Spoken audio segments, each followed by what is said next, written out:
తెలంగాణ రాష్ట్ర ప్రజలకు మరొక ముఖ్యమైన విషయం చెప్పాలి. ఈ నిన్నటితోని 7వ తారీఖుతోని 15 నెలలు అయింది ఈ కాంగ్రెస్ ప్రభుత్వం అధికారంలోకి వచ్చి. ఈ రోజుతోని వీరు తీసుకొచ్చిన అప్పు, ఈ 15 నెలలలో వీరు తీసుకొచ్చినటువంటి అప్పు అక్షరాల 1,50,000 కోట్ల రూపాయల అప్పు తీసుకొని వచ్చారు.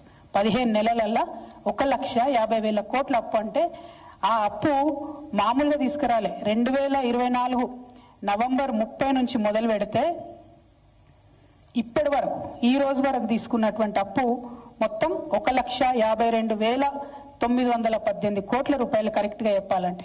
అంటే నెలకు దాదాపుగా 10,000 కోట్ల రూపాయలు అప్పు తీసుకొస్తున్నారు మీరు. మరి 10,000 కోట్ల రూపాయలు ఏడిపోయినట్టు? మీరు కనీసం మహిళలకు 2,500 ఇస్తలేరు.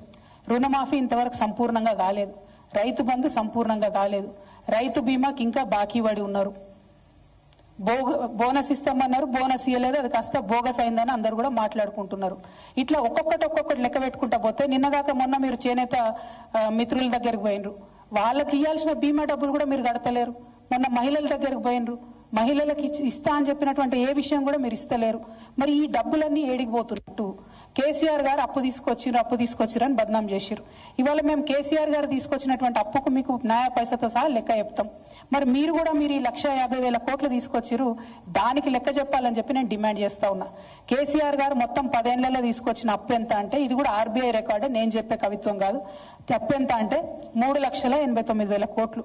దాంతో పాటు మనం గ్యారంటీలు ఇస్తాం కార్పొరేషన్లకు ప్రభుత్వంగా, అది మరొక 38 కోట్లు, అంటే 38,000 కోట్లు. మొత్తం కలిపి 4,30,000 కోట్ల రూపాయలు కేసీఆర్ గారు అప్పు తీసుకొస్తే ఒక్క కాళేశ్వరంకే 90,000 కోట్లు మేము ఖర్చు పెట్టినాం.